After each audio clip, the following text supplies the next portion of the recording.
1962 जेबे भारतीय जातीय कांग्रेस लोकसभार 493 आसन 361 आसन में विजय लाभ कला आउ जवाहरलाल नेहरू को भारतर प्रधानमंत्री करागला। आउ यार 2 वर्ष पर ही मे 1964 हार्ट अटैक रे नेहरूंकर मृत्यु हो जाए। तो तापर केवल कांग्रेस पार्टी नुहे बरम देशर जनता और आंतर्जातिक स्तर में एक प्रश्नवाची सृष्टि हुए कि एबे किए अच्छी जी कांग्रेस पार्टी को लीड करिवो। एही कथार अनुमान आपण एही घटनार करि पारुथिबे जे यूएसए रो फेमस जर्नलिस्ट वालेन हेंगेन सही समय रे एक बुक प्रकाश करथिले जार टाइटल थिला आफ्टर नेहरू हु। किंतु आज आम एही घटनार कथा कहीं कहूचे कहीं आज भी एमती एक प्रश्न बीजेपी दल सामने देखा दे अछि माने मोदी पर भारतीय जनता पार्टी पीएम पदर चेहरा कहार हेबो। तो आज राजनैतिक विश्लेषण में आमे जानिबा कि जदि बीजेपी सत्ता अक्षुण्ण रहे तो मोदी को आसन किए ग्रहण करिवो। कौन आदित्यनाथ जोगी ही आगामी समय मोदी हेबे ना आउ किए? बंधुगण 2024 निर्वाचन वर्ष अटे तो यही भली प्रश्नवाची सृष्टि हेबा तो साधारण कथा। एमितिरे तो बीजेपी दल रे एमिति केतेक चेहरा अछंती जे मोदी को जगह नहीं पारंती। किंतु प्रश्न तो सही मानक पई जे सतरे प्रधानमंत्री आसन रे बसी पारिबे काहेकि ना बीजेपी को एक एमिति प्रार्थी बाछिबार अछि जे दल को एक भल दिग को नहीं पारिबो। ठीक सेहीपरि जेमिति लालकृष्ण आडवाणी को पर बीजेपी रो मंग नरेंद्र मोदी संभाळिछंती। नरेंद्र दामोदर दास मोदी जने लोकप्रिय नेता हेबा सहित तांकर पॉपुलारिटी रो तुलना नेहरू और इंदिरा गांधी को सहित करा जाए तो किछि बड़ कथा हेबो नाही। काहेकि ना लंबा समय पर्यंत प्रधानमंत्री पदरे रहिबार मोदी को नाम जवाहरलाल नेहरू, इंदिरा गांधी और डॉक्टर मनमोहन सिंह को पर चतुर्थ स्थान रे आसी थाए। एही परिप्रेक्षी रे किछि पॉलिटिकल एक्सपर्ट कहंती कि 2024 निर्वाचन रे नरेंद्र मोदी डॉक्टर मनमोहन सिंह को रेकर्ड भांगी third longest serving prime minister होई पारंती। किंतु आमर प्रश्न तो एठारे एहा जे 2024 पर्यंत तो ठीक अछि किंतु एहा परे बीजेपी रो प्रधानमंत्री प्रार्थी किए हेबो? काहेकि ना जदि बीजेपी नेतांकर इतिहास को देखिबा तो 75 वर्ष पर समस्त नेता सक्रिय राजनीति ठारू बाहरी गाइडेंस स्विंग आड़ को अग्रसर हेउछंती। आउ जदि एही आधार रे दृष्टि देबा तो 2024 निर्वाचन परर 5 वर्ष मोदी को पाई सक्रिय राजनीतिर लास्ट स्टेज होई पारे। तो राजनैतिक विश्लेषण और पॉपुलारिटी को देखिले किछि नेता अछंती जे बीजेपी दलर शीर्ष रे देखा जांती। जेउ लिस्ट रे उत्तर प्रदेश रो CM Yogi Adityanath, central minister for road transport and highways Nitin Gadkari जे बीजेपी रो पूर्वतन प्रेसिडेंट मध्य होई सारिछंती एवं राजनीतिर चाणक्य कहा जाउथिबा सेंट्रल होम मिनिस्टर माने अमित शाह को परी नेतांको नाम शामिल अछि।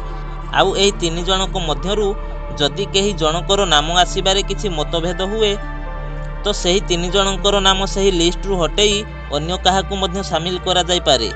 जेउथि पई वैदेशिक व्यापार मंत्री एस जयशंकर किंबा अन्य कौनसी नेतांको मध्य एही लिस्ट रे शामिल करा जाई पारे। आपण एबे चिंता करूथिबे कि भाई ए कोन कथा? हाँ आज्ञा, यह हेउछि बीजेपी पार्टी, एठारे किछि भी होई पारे। 2024 रे तो एपरी होइथिला। कांग्रेस सरकार रे सुषमा स्वराज विरोधी दल नेता थिले जहांकू पीएम बनैबा पई आडवाणी और तांकर सहयोगी सपोर्ट करुथिले। अन्यपटे नितिन गडकरी थिले जी 2009 रु 2013 पर्यंत बीजेपी रो अध्यक्ष थिले। आउ तृतीय रे दलर अध्यक्ष राजनाथ सिंह मध्य थिले।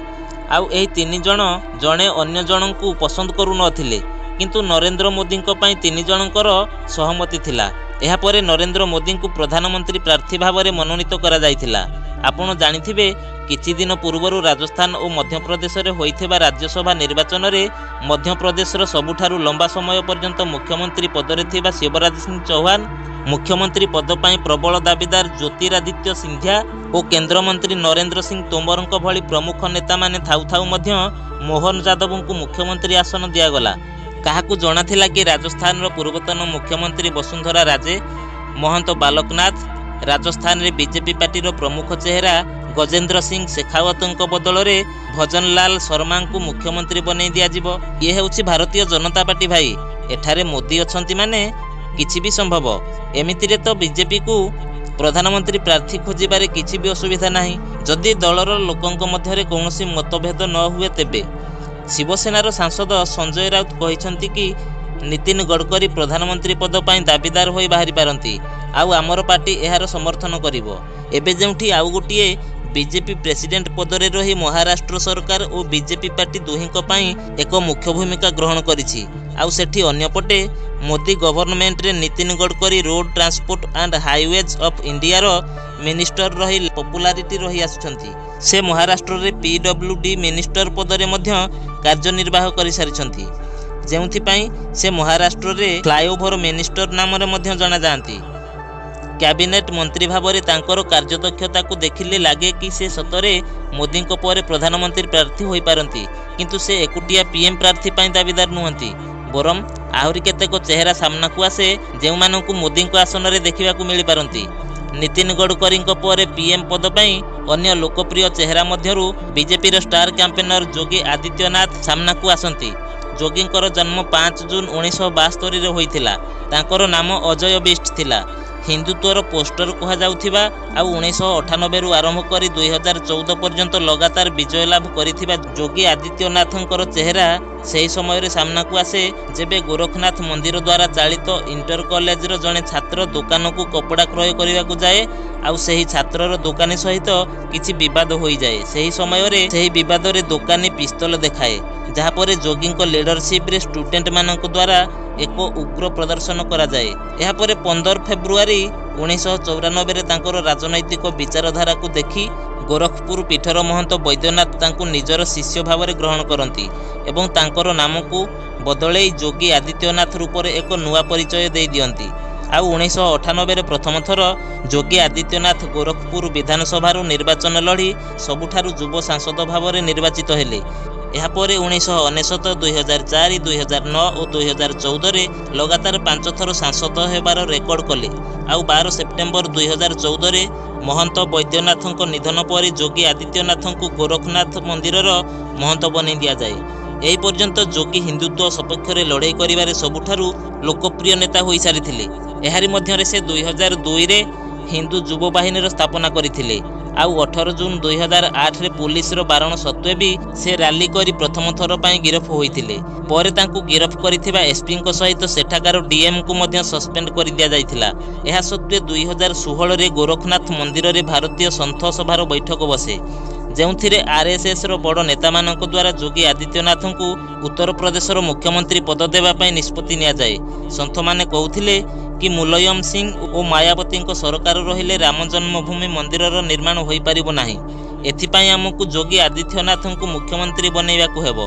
आउ 2017 विधानसभा निर्वाचन रे बीजेपी पार्टी शासन को आसिला।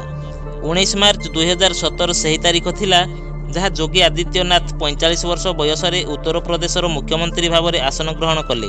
5 वर्ष राजनीति रे जबरदस्त प्रदर्शन करिबा परे 2022 रे पुणी थरे बीजेपी सरकार विजय लाभ करे और योगी जी आउ थरे चीफ मिनिस्टर हुअंती।